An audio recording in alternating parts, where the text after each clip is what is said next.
¿Y si aprovechamos el aire de la tarde para conversar? La radio nos invita a encontrarnos y la ocasión se presta para que charlemos de todas esas cosas que de verdad importan. Lo que pasó y lo que el año nos depara, el quehacer diario, los proyectos, las iniciativas, la actualidad y las historias. Todos tenemos algo para contar.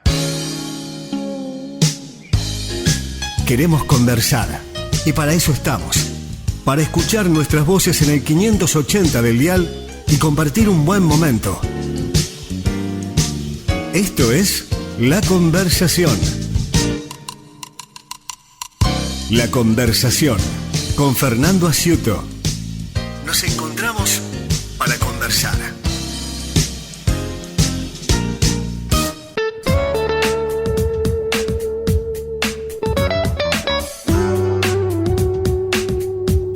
¿Qué tal? ¿Cómo les va? Bienvenidos. Estamos en una nueva edición de La Conversación aquí en el Hotel Turing. Estoy con Daniel Fanti, que habíamos hablado justamente el Día del Amigo, el día sábado anterior, el sábado 20, de la relación que había entre el Día del Amigo con la astronomía por el alunizaje allá en el año de 1969 de este grupo de astronautas que llegan a la Luna, bueno, todo lo que nos estuvo contando Daniel. A raíz de eso le digo, bueno, te invito a la conversación porque son temas súper interesantes de un hombre experimentado, divulgador astronómico, referente en nuestra región, así que nos va a hablar seguramente de este y otros temas que siempre concita el interés y la atención, por lo menos, y la curiosidad, por lo menos es lo que yo opino cuando hablamos de estos temas, que por ahí uno desconoce totalmente, pero bueno, él nos va a explicar y con vasta experiencia Daniel Fanti, que siempre tenemos que agradecerle la predisposición a divulgar este tipo de actividades y por otro lado el conocimiento de Daniel. Así que está Carlitos Orellano, puesta en el aire, en operación técnica y en la música, está María de los Ángeles Gómez, gracias a todos los compañeros de trabajo y a ustedes, por supuesto, por seguir el programa La Conversación en un día espectacular, en este día martes, la verdad, en la ciudad de Trelew, hermoso día para conversar de astronomía con Daniel Fanti. ¿Cómo andas, Daniel? Bienvenido y gracias por venir, Bueno, buenas tardes, Fernando, buenas tardes a la audiencia, un gusto compartir este rato, esta conversación y un gusto poder llegar a la comunidad con estos conocimientos que a veces la gente piensa que son difíciles o que son cosas raras y los que estamos en la ciencia somos gente normal, común, que nos gusta. A algunos le gustará la pesca, a otro le gustará el fútbol, a mí me gusta la astronomía, a otro le gustará cocinar y así, cada uno con su gusto desarrolla lo que le gusta y a todos nos gusta compartir lo que hacemos, lo que tomamos como pasión y bueno, de eso se trata, ser divulgador de astronomía, tratar de contar las cosas que hay en el cielo, muy lindas para ver y también en este caso eventos tan importantes como este que estamos que nos reúne hoy, que es la llegada del hombre a la Luna, ¿no? Sí, es uno de los temas, obviamente, que me gustaría que nos explayes un poco sobre cómo fue el contexto internacional, digamos, la realidad donde toda la humanidad estaba pendiente, o gran parte de ella, de lo que ocurría ese 20 de julio, ¿no? Allí de 1969, como decíamos, que nosotros tuvimos, yo estaba pensando después, Daniel, yo estaba en Comodoro Rivadavia, nosotros vivíamos en Sarmiento, que no había televisión en esa época en Sarmiento, pero en Comodoro lo fuimos a ver, blanco y negro, lo recuerdo como si fuera hoy, que los papás nos llevaron en ese momento, ¿no? De los colegios, realmente fue un momento muy importante para toda la humanidad, ¿no? Sí, así es. Yo creo que marcó un hito en el desarrollo de la tecnología, de la ciencia, así como fue un hito en la revolución industrial que estudiamos en la secundaria, la revolución industrial, cómo cambió el mundo. Bueno, yo creo que la carrera espacial es algo que cambió también el mundo científico, desde lo tecnológico y desde lo científico en esta época, en estos tiempos modernos. Y de hecho, en el contexto que vos decías que había internacionalmente en ese momento, era la Guerra Fría, el contexto de la Guerra Fría entre dos potencias muy, muy poderosas, y como que la llegada del hombre a la Luna marcó como que la medalla para uno de ellos, ¿no es cierto? Si bien la otra potencia venía ganando con el primer hombre en la Luna, el primer hombre en el espacio, perdón, el primer ser vivo al espacio, el primer satélite que en el 57 había puesto Rusia, el primer satélite en órbita, el Sputnik, y a partir de ahí venía ganando el primer hombre en el espacio con Yuri Gagarin, la primer mujer en el espacio, el primer ser viviente. Antes que eso había sido la perrita Laika. Cosas que hoy no pensaríamos en mandar un ser vivo al espacio y no recuperarlo. Esas cosas en ese momento sí ocurrían y no era tan criticado como podría ser hoy en día, ¿no? Sin duda que estamos ante contextos muy, muy diferentes. Y hoy estamos por volver a la Luna, volver a pisar la Luna, pero no con las mismas características de aquella época, que era una carrera por llegar primero, llevarse los laureles y demostrar una tecnología y un poderío. Hoy sabemos que el poderío está, que la tecnología está, pero queremos llegar a la Luna de una forma mucho más importante para quedarnos, para sentar bases. Ya se están estudiando esta semana, hubo una novedad de que hay túneles en la Luna donde se podrían ubicar las colonias humanas para estar protegidos de la radiación, porque la Luna no tiene atmósfera, entonces no tiene protección para la radiación que viene del espacio, que viene del Sol y del resto del espacio también. Entonces, esos túneles que se han descubierto esta semana podrían ser muy importantes en cuanto a una exploración y a una base permanente, una habitación en forma permanente de la Luna. Bueno, estamos con Daniel Fanti hablando de estos temas, ¿no? Importantes. Estaba dándole el contexto internacional de lo que era la geopolítica, digamos, ¿no? La Guerra Fría, bueno, lo que sucedió allá por los años 60 y 70. Pero, Daniel, ¿cómo se preparó este viaje? En lo que podamos contar por radio, obviamente, las características que tuvo, la distancia a la Luna, cómo se fue preparando, cómo fue el módulo lunar, cuántas personas llevaba, cómo se preparan, cómo es el tema de de ir en pocas horas, como nos contaste el otro día. Yo me quedé realmente asombrado en la cantidad de kilómetros que nos separan de la Luna y el poco tiempo en llegar ahí. Bueno, contanos todo un poco, por favor. Bueno, la Luna se encuentra más o menos a 380.000 kilómetros de distancia. Utilizaron 71 horas para llegar hasta allá, lo cual implica una velocidad bastante alta, ¿no es cierto? Si lo llevamos a números cotidianos nuestros, que podemos andar en un auto a 120 kilómetros por hora, tardaríamos más de 3 meses en un auto en llegar a la Luna, si fuera posible, ¿no? Pero por poner algo así de referencia de nuestra velocidad de todos los días, podríamos utilizar sin parar más de 3 meses en llegar a la Luna. Ellos llegaron en 71 días. El módulo lunar descendió en lo que se llama el Mar de la Tranquilidad. Es un lugar, no, obviamente no es un mar, la Luna no tiene agua, no tiene mar, pero se le llamó así desde la época de Galileo, que empezó a observar la Luna y a ponerle nombre a esos lugares. Y ahí descendió el módulo lunar, descendieron 2 de los 3 astronautas, uno quedó en el módulo de servicio que quedó orbitando alrededor de la Luna. Los que descendieron fueron Aldrin y Armstrong, y descendieron en el módulo a la superficie y estuvieron 21 horas y fracción, casi 21 horas y media en la superficie. Recolectaron muestras, dejaron experimentos, dejaron un sismógrafo, dejaron un juego de espejos para que desde la Tierra le enviamos un rayo láser a ese espejo, rebota, obviamente unos espejos con una tecnología especial, no es un espejito del auto nuestro, ¿no es cierto? Es un conjunto de espejos, de retroespejos se llaman, para que devuelvan la luz en el mismo sentido. Entonces, lo apuntamos desde la Tierra a ese pequeño paquete de espejos. Y el tiempo que tarda la luz en ir y volver nos permite aquí en la Tierra medir la distancia a la Luna, ¿sí? Mirá con qué precisión se trabaja y un poco para desmitificar a esos que dicen que nunca se llegó, que es todo mentira.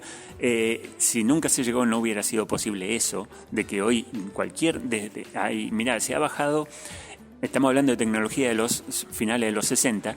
Eso hoy lo hacen desde algunas universidades y desde algunos colegios secundarios, de emitir un láser hasta allá, tomar el rebote de ese láser y comprobarlo en una escuela secundaria. Entonces, eso es una clara muestra a la gran sociedad que eso está ahí presente en la Luna y lo podemos medir, ¿no? Bueno, escúchame, Daniel, ayúdame con esto. Una vez que está preparado, se preparan los módulos, que también nos vas a contar la característica de este módulo lunar y cómo sale el tema de la gravedad, porque este es fundamental para encontrarle el contexto, ¿no?, a lo que ocurre en estos temas físicos, ¿no? Sí, fue muy importante el cohete que se preparó. El Saturno V es el cohete que saca al módulo primero a la órbita, da una vuelta en la órbita terrestre y después se va para la Luna. Pero el cohete que sacó a toda esa gran cantidad de peso de acá de la Tierra, es un cohete gigante que recién en la década del 2020, se lo superó, porque desde en la época de los cohetes Saturno, de finales de los 60, 68, 69 y hasta el 72 que se enviaron misiones a la Luna, después no se construyeron cohetes más grandes que eso, nunca. Recién ahora, en esta época de SpaceX, que también está preparándose para volver a la Luna, recién ahora se alcanzó y se superó esa medida de cohete, lo cual implica que para esa época es una gravedad, es un desarrollo tecnológico importantísimo, porque había que vencer la fuerza de la gravedad. Era el conjunto del cohete Saturno V con la nave Apolo arriba, eran 111 metros de altura. Cuesta imaginarnos 111 metros de altura. Si pensamos los trelewenses que ningún edificio aquí en Trelew supera más de los 35 a 40 metros, imaginarnos 111 metros nos cuesta un poco, ¿no es cierto? Por ahí algunos de los edificios más grandes de Buenos Aires tal vez lo alcanza, pero aquí en la zona nos cuesta tomar referencia de algo así de ese tamaño, ¿no? Un tema, una pregunta es el peso. También me quedé asombrado del peso de este cohete, ¿no? Sí, 2.800 toneladas. 2.800 toneladas. Si pensamos que un camión de carga de los que podemos encontrar en la ruta transportando completo, 40 toneladas, un camión grande completo, 40 toneladas, necesitamos 70 de esos para igualar el peso que había ahí en todo el conjunto, ¿no es cierto? Todo el conjunto de la primera etapa, la segunda etapa y la nave que iba arriba. En el conjunto eran 2.800 toneladas. Bueno, los tripulantes, vamos a los tripulantes ahora, la composición de la tripulación, que estamos en Cabo Cañaveral, si no me equivoco, ¿no? Donde fue el despegue del Saturno V, que llevaría a esta gente a la Luna. Sí, eran 3 los tripulantes, Aldrin, Armstrong y Collins. Collins quedó en el módulo lunar orbitando alrededor y los 2 que descendieron fueron Armstrong y Aldrin, Buzz Aldrin y Neil Armstrong. Esos son los 2 que descendieron a superficie. Mucha preparación, mucho tiempo de pilotos muy experimentados. De hecho, fíjate qué tan experimentados. Por ejemplo, Buzz Aldrin tuvo que manejar a mano el módulo lunar, porque los programas que lo estaban bajando, los programas automáticos que lo estaban haciendo descender, lo iba a llevar a una zona que él ya vio desde arriba. Mientras estaban descendiendo, vio que era una zona muy irregular y con muchas piedras sueltas, entonces el terreno era muy, muy peligroso, y que si la nave no quedaba bien, bastante horizontal, digamos, después la salida, si hubiera quedado torcida a 30 grados la nave, al salir sale para el costado, entonces probablemente no regresaban. Entonces era muy importante, y ahí se vio la valía de la experiencia de este piloto para descender encontrar el lugar más plano, manejar él el descenso, y los últimos minutos lo manejó él para encontrar el lugar donde descendieron, para que después puedan volver a salir, ¿no? Daniel Fanti, explícame esto. Sale el cohete, bien digo, y si me equivoco me corregís, sale el cohete, bueno, va, ¿hasta dónde es que nos quedamos sin gravedad? ¿Cómo son las capas que tiene que transitar y esta fuerza que hablaba recién para quedar en un momento fuera de la atmósfera, ¿no? El cohete Saturno V tiene muchísimo empuje. Imagínate que quema en un segundo 25.000 kilos de combustible, y eso durante los primeros 40, 50 segundos hasta alcanzar alturas de atmósfera, ¿sí? Son la primera etapa, que es puro motor y combustible, empuje. Segunda etapa, después llega a las partes más altas de la atmósfera, y cuando llega a la última, a separarse lo que va a ser el módulo de la nave que va a ir hasta la Luna, queda orbitando en la parte más alta ya no es atmósfera terrestre, está cerca, orbitando alrededor de la Tierra, pero ya superó la altura de la atmósfera, ¿sí? Se considera la altura de la atmósfera hasta 100 kilómetros. Estos están un poco más arriba, 200, 300, 400 kilómetros de altura, pero todavía está dando vuelta alrededor de la Tierra, todavía está ligado a la gravedad terrestre. Entonces, como que toma envión gravitacional porque la misma Tierra lo atrae, se va un poquito más afuera, un poquito volviendo, entonces da un par de vueltas tomando impulso gravitacional y en el momento adecuado enciende los motores de nuevo para salirse de esa vuelta, de ese giro alrededor de la Tierra y tomar camino hacia la Luna con la velocidad que necesita para llegar hasta allá. Porque mientras está todavía cerca de la Tierra hay una tenue atmósfera sobre la cual se puede empujar, sobre la cual puede prender los cohetes y tiene un poco de empuje para salir de esa parte cercana a la Tierra.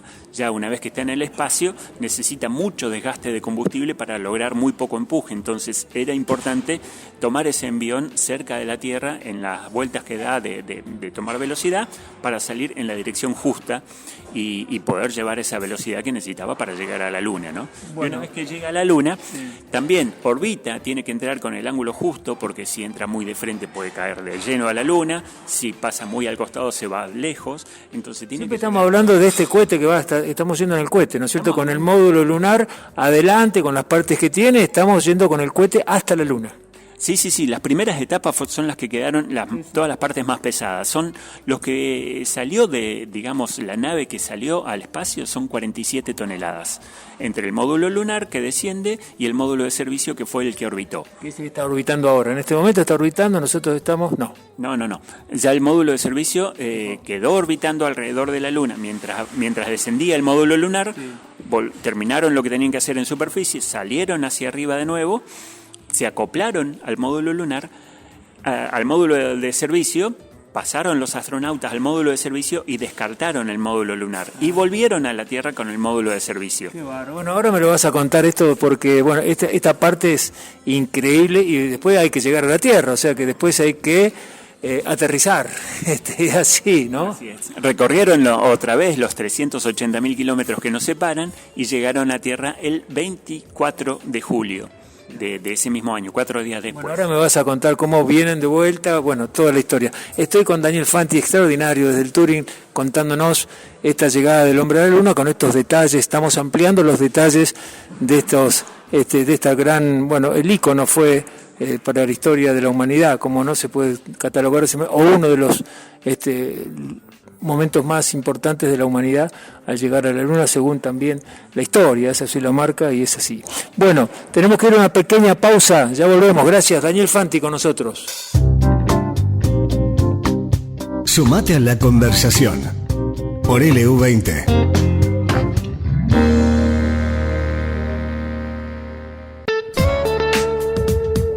Continuamos con Daniel Fanti, este hombre que es dedicado con pasión al tema astronómico, que tiene la amabilidad hoy de llegar hasta el Turing y contarnos estas historias, las relaciones que hay desde el Día del Amigo con la llegada del hombre a la Luna. Y ya hicimos un recorrido bastante interesante en la primera parte del programa, llegando a la Luna, nos contó algunos detalles y ya estamos casi en el regreso después de unas horas, allí lo va a ampliar Daniel ahora, pero ya vamos a empezar a ver cómo se vuelve a la Tierra, ¿no? Porque es toda una historia interesantísima, Daniel. Sí, una vez que terminaron todas las actividades que tenían planificadas, tenían que volver, ¿no es cierto? No se iban a quedar ahí, obviamente.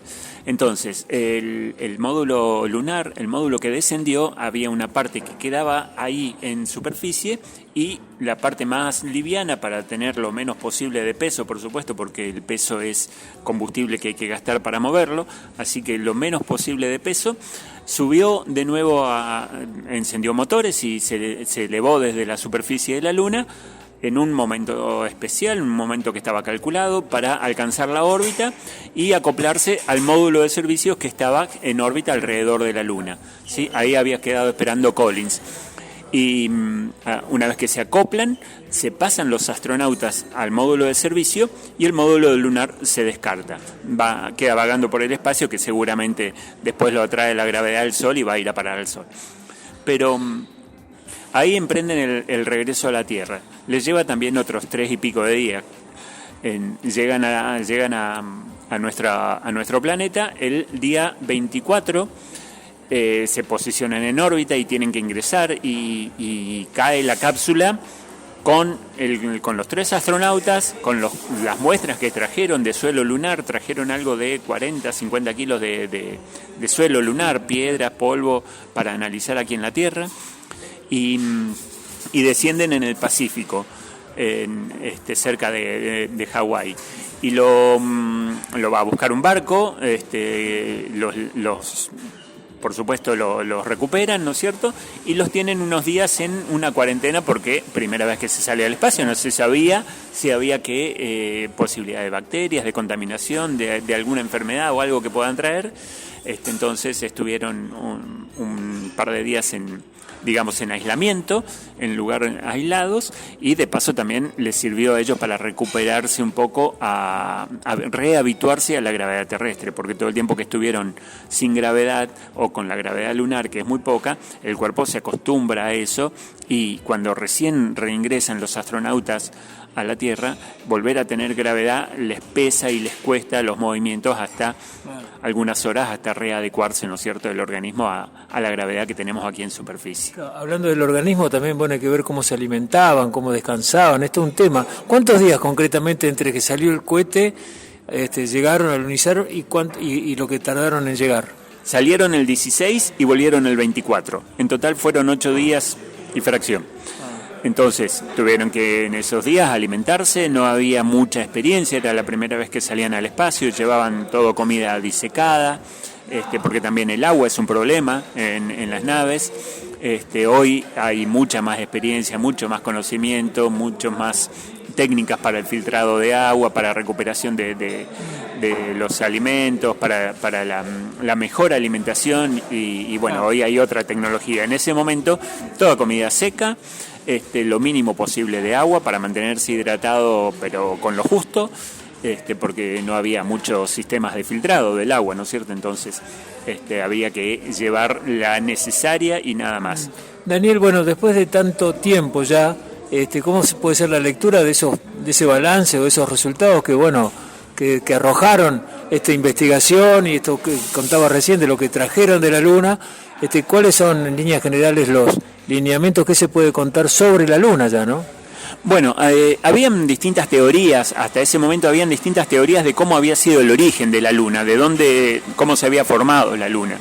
Al analizar las muestras de superficie y las mediciones que se pudieron hacer allá en el lugar que se midió cuánto era la gravedad, se midió exactamente, se midió cuánto era el campo magnético que no había, se midió los valores de atmósfera que no había, o sea, entonces se tomó real valor de varios parámetros físicos, entonces se desarrollaron las teorías, se fortalecieron algunas teorías y otras se descartaron, ¿no es cierto?, en lo que respecta al origen de la Luna. Entonces hoy se sabe que la superficie de la Luna es muy similar a la corteza terrestre, sin la parte orgánica que tenemos aquí en la Tierra por el desarrollo de la vida. Pero sí hay mucho silicio, silicatos de distintos tipos, y es muy similar magnesio, hierro, todo similar a lo que tenemos en la superficie, en la corteza terrestre, ¿no? ¿Y el tema del agua?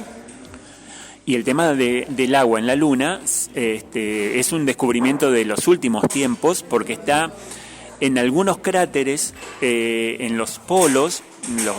La Luna, al no tener atmósfera, cuando cae un meteorito, deja un cráter y queda para siempre, por decirlo así. Para siempre no, en el universo no hay nada para siempre, pero queda por mucho, miles y millones de años. Entonces, un meteorito o un cometa, que son los que traen agua, que impacta en la Luna, puede dejar el agua ahí, y que si es en la zona del polo sur, por ejemplo, o del polo norte de la Luna, el Sol no le da.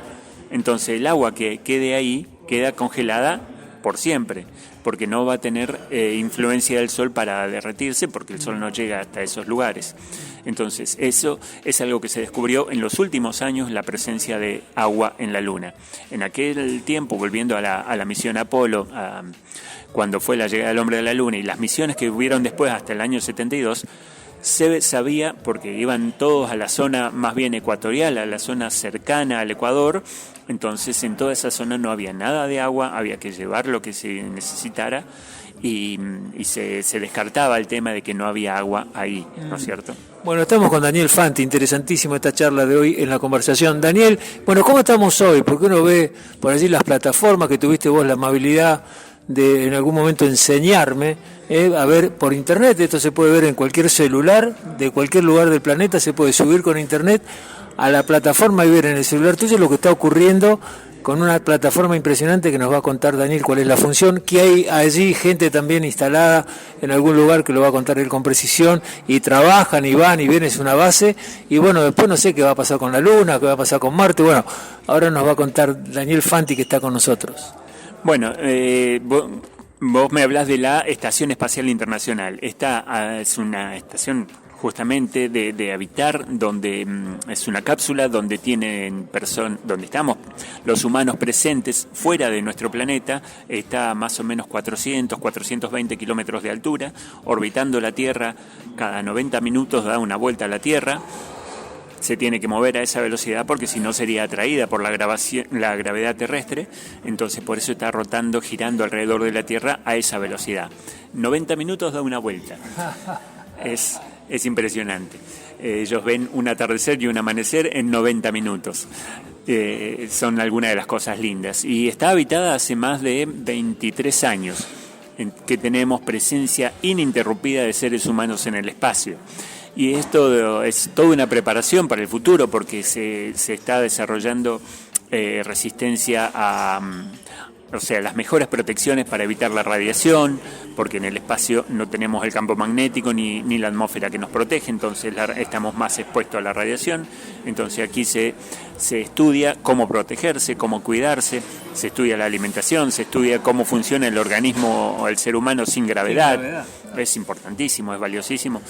Y se está pensando mucho, se está ya planificando el próximo viaje a la Luna, que es la misión Artemis. En la mitología, fíjate cómo todo tiene relación. La astronomía tiene mucho de contenidos de la mitología en los nombres. La misión Artemis o Artemisa era la hermana de Apolo en la mitología griega. Mujer, hermana. Y la misión que volvemos a pisar la Luna se llama Misión Artemisa, y también va a llevar a la primera mujer a la Luna. Esperamos que sea en el 2026 o 2027, ¿sí? Los planes eran para 2024 y se fueron postergando. Ya estamos en el 2026, puede ser que haya alguna otra postergación, pero no va a pasar mucho más de eso, 27, 28, que vamos a volver a pisar la Luna. Y no como esa vez que fuimos por 20 horas y volvimos. Ahora vamos con la idea de sentar bases, de poner una base permanente donde se pueda habitar. Seguramente no va a ser el primer día. Van a ir, van a volver, van a ir, van a volver, van a ir dejando equipos preparados, tipo container, claro, que se van preparando, y en algún momento se va a poder ensamblar todo eso. Se va a dejar muchos robots que vayan haciendo cosas por su cuenta, manejados, programados desde acá, hasta que en algún momento se va a poder llegar y permanecer una semana, un mes, y así gradualmente. Daniel Fanti con nosotros. Interesante esta charla de hoy, la conversación. Para quedar con la estación, yo me quedé asombrado de las dimensiones también de la estación que está orbitando, ¿no? La estación espacial tiene más o menos el tamaño de una cancha de fútbol, 110 por 80. 110 por 80. ¿Cuántas personas están trabajando en ese lugar? Ahora en este momento hay 9 personas.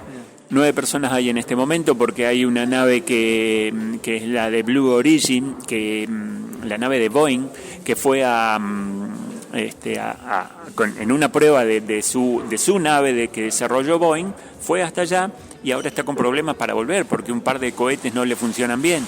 Entonces ahí quedaron por más tiempo, fueron por una semana y ya hace un mes y medio que están. Y aprovecha esta oportunidad para que nos cuentes un poco sobre los viajes espaciales que ya son promocionados, que hay gente que paga fortunas para ir a no sé dónde. Bueno, me vas a contar vos ahora, pero bueno, es lo que se viene, ¿no? Permanentemente como un paseo a algún lugar del espacio, ¿no?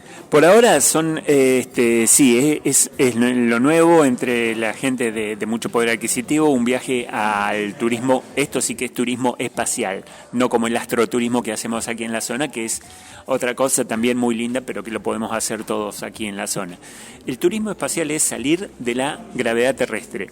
superar la altura de la atmósfera. Decíamos antes que la atmósfera se considera hasta 100 kilómetros de altura. Bueno, se están preparando algunas naves en el sentido comercial de salir un poco más allá de los 90, 100, 110, 120 kilómetros de altura, donde ya no estamos, ya la gravedad es mucho menor. Entonces se llega hasta esa altura, se permanece unos 10, 15 minutos y volvemos a bajar. Ese es hoy el turismo astronómico que está hoy, incipiente, naciendo.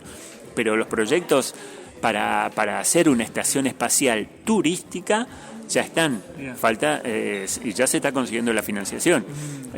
Así que bueno, estamos con Daniel Fanti, tenemos que ir a una pausa. Es siempre apasionante hablar con Daniel porque es una cosa atrás de la otra, son las preguntas, y espero que ustedes disfruten de esta charla como estamos haciendo nosotros aquí en el Hotel Turing. Bueno, vamos a una pausa y ya volvemos, ya retornamos. Gracias. Nos encontramos para conversar. La conversación por LU20. Bueno, parte final de la conversación hoy, Daniel Fanti con nosotros. Escúchame, Daniel, respecto a toda la posibilidad que tenemos en nuestros hermosos cielos patagónicos, que según tengo entendido y según dicen, no sé si dirán lo mismo los jujeños, dirán lo mismo los salteños, dirán lo mismo los misioneros, pero los patagónicos dicen que son los mejores cielos para ver en algún momento de nuestra vida. Así que bueno, eso te lo dejo a tu criterio, a tu sapiencia, ¿no? Sí, decimos que tenemos los mejores cielos del mundo para mirar. ¿Por qué? Porque nuestra Patagonia, con poblaciones tan chicas, nos facilita que hacemos 10, 15, 20 kilómetros y ya estamos bastante alejados de las luces de ciudad como para poder disfrutar del cielo con todo su esplendor, ¿no es cierto? Siempre sabemos, y esto no se toma mucha conciencia, que las luces de ciudad nos opacan el cielo. Nosotros salimos al patio o a la vereda de nuestra casa y vemos 10 o 20 estrellas. En cambio, cuando salís de viaje, cuando tenés que viajar por algún motivo, estás en la ruta a 20 kilómetros de la ciudad y ves 1.000.000 de estrellas que no sabés ni dónde. Sí, la polución también, bueno, todo lo sabemos en el ambiente, ¿no? Que nuestros cielos obviamente son cielos limpios, ¿sí? Así es, nosotros tenemos la suerte que en lugares de poca humedad, poca nubosidad, entonces eso hace que la atmósfera sea mucho más limpia, eso nos facilita y nos permite disfrutar de un cielo que no solamente que es muy rico para mirarlo y para observarlo, sino para contar las historias que tenían nuestros pueblos originarios. Tenían muy lindas historias que las reflejaban en el cielo, obviamente, ¿no es cierto? Que ellos contaban sus historias basándose en el cielo, o que contaban de lo que pasaba en el cielo y lo reflejaban ellos en sus actividades cotidianas.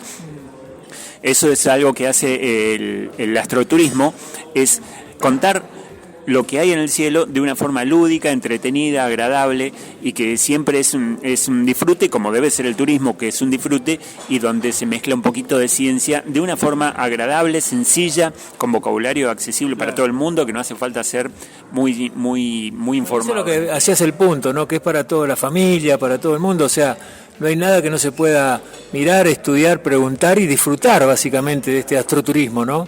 Sí, justamente. Eso es una característica muy importante. El ser humano disfruta del conocimiento. Entonces, que te cuenten sobre el cielo y lo que estás viendo, que te expliquen que lo que estás viendo tiene tal interpretación o un pueblo lo vio de una forma, otro pueblo lo vio de otra forma, y que eso mismo que vos estás viendo te lo podés imaginar y entender cómo lo vieron ellos, y a su vez vos tenés el conocimiento de saber qué es lo que está pasando ahí en esas estrellas o en esos planetas o en ese movimiento que estás viendo del cielo. Claro. Es siempre agradable, porque el conocimiento es algo básico, algo lindo para el ser humano, que siempre le resulta agradable al ser humano aprender, conocer. Bueno, en estas latitudes nos vas a contar qué podemos ver a la gente que está escuchando, que está en el campo, que está en la chacra, que está en la ruta escuchando el programa, como no. Agradecemos y mucho a todos aquellos que llaman a la radio, que nos cuentan que les gusta el programa. Bueno, hoy es la verdad un lujo que nos damos con Daniel Fanti, que es este divulgador de la astronomía, y cuando yo digo regional, no es que sea regional la astronomía de Chibutense, sino digo, es un hombre referencial en nuestra región, en nuestra zona, como un divulgador de la astronomía. Daniel, contame, dame los pininos como para empezar a mirar el cielo, porque hay otra cosa que es lo que digo yo. Siempre andamos mirando hasta donde nos ven los ojos, a la altura de los ojos, la mayoría de nosotros, ¿no? No andamos mirando el cielo todo el día a ver qué pasa. Y ahí me parece que hay una de las claves, ¿no? Sí, es natural que miramos mucho, obviamente miramos para abajo para no tropezarnos con nada, pero cuando podemos quedarnos tranquilos, relajarnos un ratito, sería ideal una reposera, tirarte en el patio de la casa, apagar las luces del patio y mirar un poco el cielo. En esta semana, por ejemplo, tenemos saliendo la luna tipo 8 o 9 de la noche, digo de la noche porque ya de la tardecita noche, va a ir, ya la luna está menguando, ya ayer se veía hermosa, pero ya era un poquito menos que llena, la luna llena fue el domingo y ahora durante la semana va a ir decreciendo un poquito cada día. Y también fíjate que la podemos ver en la mañana, la luna está presente hasta las 9, 10 de la mañana, hoy a las 9 estaba, yo la vi. Y el cielo patagónico tiene siempre presente la Cruz del Sur. La Cruz del Sur, que tiene 2 estrellas muy brillantes que le llamamos los punteros, que señalan a la cruz, entonces nos indican cuál es la cruz, porque cualquier formación de 4 estrellas podríamos decir que es una cruz, pero justamente una formación de 4 estrellas en forma de cruz y que al costado tiene 2 muy brillantes, que son los punteros, ahí nos indica que estamos mirando la verdadera Cruz del Sur. Y esa la vemos siempre en el cielo patagónico. Ahora, en esta época del año, la vemos más o menos a las 6 de la tarde, 7, cuando recién oscurece, la vemos muy alta, como parada, como indicando la hora 12. Tipo 12 de la noche la vemos girar en el sentido de las agujas del reloj y como que apunta a la hora 3. Y para las 5 o 6 de la mañana sigue ese giro y como que ya está de cabeza apuntando a la hora 6. Y así después sigue girando, pero ya es de día y ya no la vemos, a la Cruz del Sur. Otra constelación hermosa para ver ahora en invierno es la constelación del Escorpión. Tiene una estrella muy brillante que es roja y se llama Antares. Y en este momento la vemos hacia arriba, muy arriba, casi al norte, mirando un poquito hacia el norte, pero bien alto. Ahí vemos a la constelación del Escorpión, a eso de las 11, 11 y media de la noche, la vemos en su punto más alto y después va bajando hacia el horizonte. Bueno, ¿y los planetas que podemos ver desde este lugar?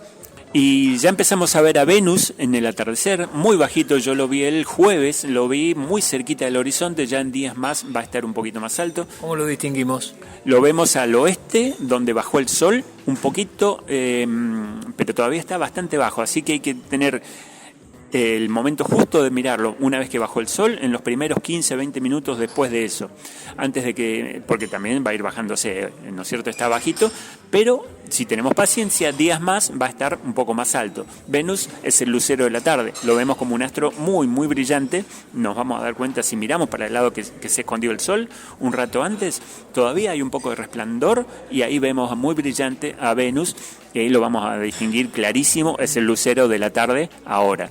Y otro de los planetas muy, muy brillantes para ver, muy lindo, a las 7, 7 y media de la mañana, un rato antes del amanecer, está en el este, del otro lado, ¿no es cierto? En el este está Júpiter, muy, muy brillante, está Júpiter también, lo vemos desde las 5 hasta las 7 y media, 8 que sale el sol. Daniel Fanti con nosotros en la parte final, nos quedan poquitos minutos. ¿Cómo hacemos para comenzar con la actividad astronómica? Alguien que está escuchando en la casa y dice, pucha, me gustaría, no sé, ir a algún lugar. ¿Cómo empiezo a interiorizarme? Empiezo a estudiar. Hoy con internet, con Google, con determinados lugares donde uno puede acceder, puede estudiarlos. Bueno, o ir a lugares acá en la zona que nos enseñen. Bueno, dame el ABC para comenzar, los principiantes. Bueno, lo que tiene de lindo esta ciencia, vamos por el principio, que mucha gente piensa que para hacer astronomía necesita un telescopio, nada más cerrado porque un telescopio tenés que aprender a usarlo, tenés que aprender qué es lo que querés mirar, no es llegar y poner el telescopio y mirás, es muy difícil utilizar un telescopio porque es un instrumento que tiene cierta precisión. Entonces, lo que nosotros recomendamos, como en muchos aspectos de la vida, gatear, caminar, correr. Entonces, ¿a qué me refiero con eso? Gatear, caminar, correr, empezar a conocer el cielo a simple vista, cómo se mueven los objetos en el cielo, dónde está la luna, dónde están las constelaciones más conocidas. Eso es gatear. Caminar es cuando empezás a conocer que aparte de las constelaciones podés mirar ciertos objetos con binoculares, por ejemplo.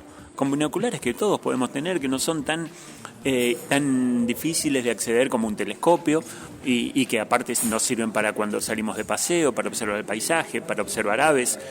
Los binoculares nos pueden servir para muchas cosas y los hay de muchos tamaños y de distintos costos, ¿no es cierto? Entonces, eso sería la parte de caminar, el segundo paso, conocer el cielo con binoculares, que hay muchísimos objetos muy lindos para ver, simplemente con tirarte en el patio de la casa, en la reposera y los binoculares a mirar el cielo, encontrás maravillas por todos lados. Y ya el tercer paso, si querés correr, vas por un telescopio chico al principio y después vas a ir creciendo de acuerdo a tu desarrollo, a tu interés y a tus conocimientos. Pero lo bueno que tiene esta ciencia es que es algo totalmente popular.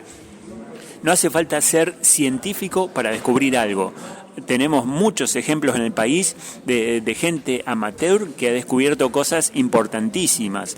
Por ejemplo, hace unos años, un cerrajero de la ciudad de Rosario, que tiene un telescopio arriba de su casa, en el techo, en la azotea de su casa, descubrió y fotografió un evento que muy estudiado por los científicos que nunca lo habían podido encontrar. Él tuvo la suerte de tener su telescopio apuntando a un lugar fijo, no porque él estuviera buscando eso, quería fotografiar una determinada galaxia porque estaba probando una cámara, y cuando entró a sacar fotos de esa galaxia, vio que había una luz rara que no tenía que estar ahí, y ahí estaba el ojo entrenado de un hombre que llevaba muchos años en esto, pero siempre desde el punto de vista de los aficionados, ¿sí?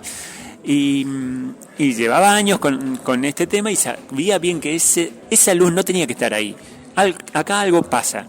Y tuvo la lucidez de seguir fotografiando todo el tiempo con fotografías sucesivas, y eso le sirvió muchísimo al mundo científico para entender cómo un fenómeno que hasta ahora había sido, digamos, visto después de 2-3 horas que ocurría, ahí pudieron verlo en el momento que estaba ocurriendo. Daniel, agradecidísimo, como siempre, sos muy amable, muy bondadoso por compartir todos los conocimientos, y tenemos que contarle a la gente que tenemos el centro astronómico también en la ciudad de Trelew, y gente que se dedica también a las visitas guiadas. Está el planetario en nuestra ciudad, que es un lujo realmente, así que bueno, me gustaría también, para concluir, que le invites a la gente a participar de estos lugares, ¿no?, que tenemos a mano, que tenemos a pocas cuadras aquí en la Laguna Chiquichano del centro de la ciudad de Trelew, así que bueno, es otro ingrediente más importante para ingresar en el mundo de la astronomía, ¿no?